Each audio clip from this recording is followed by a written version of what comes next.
పిల్లలు పిల్లలు మంచి మంచి పిల్లలు యేసయ్య పిల్లలు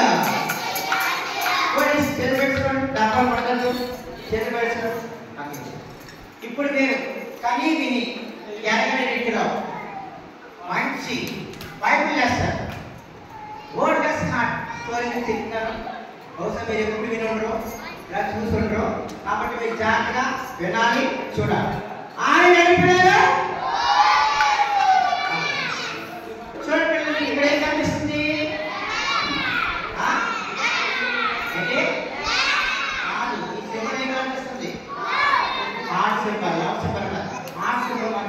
కనబడతా ఉంది.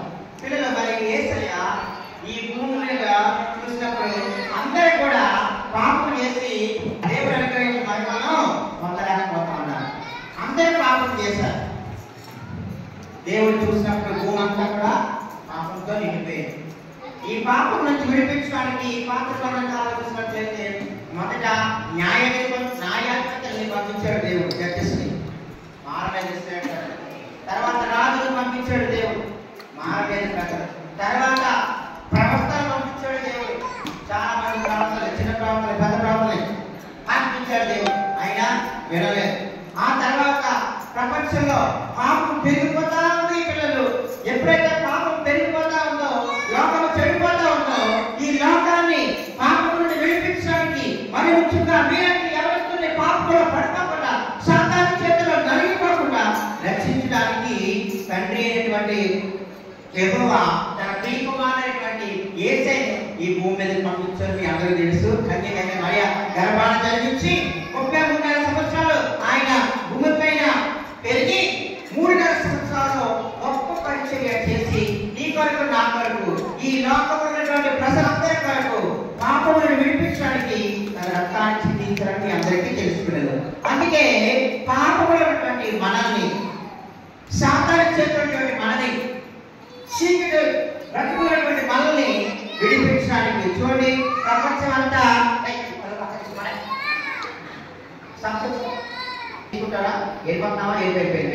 ఓకే సాతానికి గుర్తుగా మనకి కనబడతా ఉంది.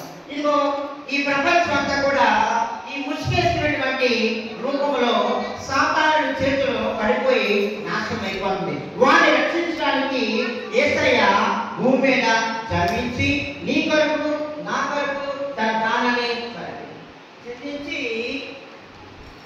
ఆయన రక్తాన్ని చిందించి ఆయన నీ కొరకు నా కొరకు ఆయన రక్తాన్ని చిందించి శిలువలో చనిపోయారు. ఇదిగో ఇది ఎవరంటే యేసయ్య శిలువకు గుర్తుగా మనకు కనిపిస్తా ఉంది. యేసయ్య రక్తానికి సాదృశ్యంగా మనకి కనబడతా ఉంది.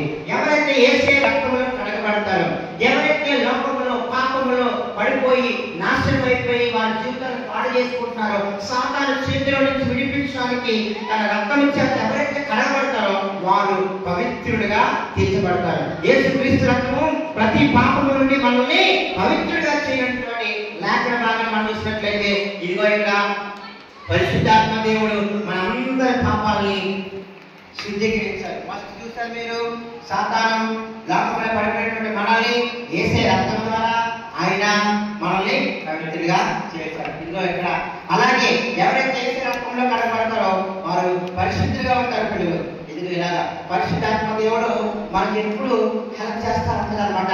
ఈ భూమి మీద జీవించినంత కాలము ఎవరైతే ఈ పరిశుద్ధాత్మతో ఉంటారో, ఎవరైతే వాక్యాన్ని చదువుతారో, ఎవరైతే బైబిల్ చదువుతారో, ఎవరైతే మందిరానికి వెళ్తారో, ఎవరైతే యేసయ్యగా ఉంటారో, ఎవరైతే యేసయ్యకి వారి హృదయాన్ని అర్పిస్తారో, చనిపోయిన తర్వాత వారికి దేవుడు చనిపోయిన తర్వాత వారికి దేవుడు పరలోకాన్ని ఇస్తారు. పిల్లలు దానికి ముందు ఒకటి ఉంది, అదే బ్యాప్టిజం. మీకు చెప్పారు కదా, టీనేజ్ పిల్లలందరూ కూడా బ్యాప్టిజం తీసుకోవాలి. యేసయ్య రక్తము ద్వారా పాపంలో ఉన్నటువంటి మనిషిని యేసయ్య రక్తము ద్వారా కడగబడి పవిత్రులు అయిన తర్వాత టీనేజ్ వచ్చిన తర్వాత యేసయ్య సొంత రక్షకుడిగా తెలుసుకున్న తర్వాత ప్రతి ఒక్కరూ పరలోక రాజ్యం చేరాలంటే తండ్రి యొక్క కుమారుని యొక్క పరిశుద్ధాత్మ నామములో నీటి బాప్తిసం ద్వారా వారు రక్షించబడాలి. ఇదిగో ఈ బ్లూ కలర్ బాప్తిసానికి సింబల్ గా మనకి కనబడతా ఉంది. బాప్తిసం తీసుకుని యేసయ్య బిడ్డలుగా ఎవరైతే వాక్యాన్ని చదువుతారో, బైబిల్ చదువుతారో, చేసుకుంటారో, మందిరానికి వెళ్తారో, పాపానికి దూరంగా, లోకానికి దూరంగా, యేసయ్యకు సమీపంగా దగ్గరగా ఉంటారో వారు బ్రతికి ఉన్నంత కాలము వారు స్పెషల్ అవుతారు. దేర్ ఆర్ స్పెషల్ పర్సన్ గా ఉంటారు. వారు చనిపోయిన తర్వాత వారి కొరకు మన దేవుడైనటువంటి యేసయ్య పరలోక రాజ్యం ఇస్తారు. పిల్లలు, ఇదిగో ఎల్లో కలర్ పరలోకానికి గుర్తుగా మనకి కనిపిస్తుంది. మరి పరిశుద్ధ గ్రంథంలో, ప్రకటన గ్రంథంలో, ఇంకా మిగతా పుస్తకాల్లో కూడా పరలోక రాజ్యం గురించి గొప్పగా రాయబడిన పిల్లలు. పరలోక రాజ్యంలో బంగారు వీధులు ఉంటాయంట, బంగారు సింహాసాలు ఉంటాయంట. ఎవరైతే నీతి కిరీటాలు మనకు అక్కడ ఉంటాయి, జీవ కిరీటాలు మనకు ఉంటాయి. మంచి మంచి కిరీటాలు నువ్వు చేసే ప్రార్థన బట్టి, నువ్వు చేసే మంచి ప్రవర్తన బట్టి, నువ్వు నడిచే విధానం బట్టి నీకు పరలోక రాజ్యంలో గెలుచుకొనిస్తాడు దేవుడు. ఇది చూసారా పరలోక రాజ్యం.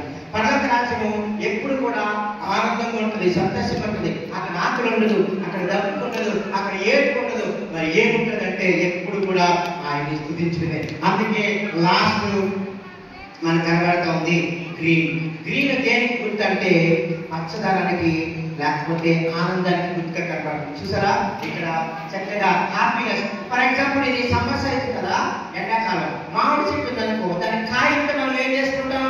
కోసుకుని చక్కగా తింటాం. కాయ లేకపోతే ఆ చెట్టు మనకి ఉపయోగపడదు. మనం ఈ భూమి మీద ఉన్నప్పుడు మనలో కొన్ని ఫలాలు దేవుడిచ్చాడు. ఆత్మీయ ఫలాలు తొమ్మిది మనకు తెలుసు. అందులో ఏదో ఫలాన్ని మనం కలిగి ఉండాలి. దేవుని కొరకు బ్రతకాలి, యేసయ్య కొరకు బ్రతకాలి. యేసయ్య కొరకు ఎవరైతే జీవిస్తారో there are special persons in the world.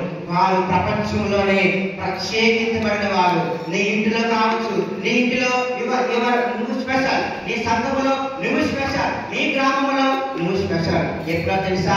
నువ్వు పాపంలో ఉన్నటువంటి నీవు యేసయ్య రక్తము ద్వారా కడగబడి, పరిశుద్ధపరచబడి, బాప్తిసం తీసుకుని పరిశుద్ధంగా నువ్వు జీవించినప్పుడు నువ్వు చనిపోయిన తర్వాత నీ కొరకు పరలోక రాజ్యము ఎదురు చూస్తూ ఉంది. అక్కడ యేసయ్య ఉంటారు, యేసయ్య పాటు నువ్వు కూడా హ్యాపీగా ఉంటావు. ఆ పరలోక రాజ్యం నీకు కావాలని ఇష్టపడతా ఉన్నావా?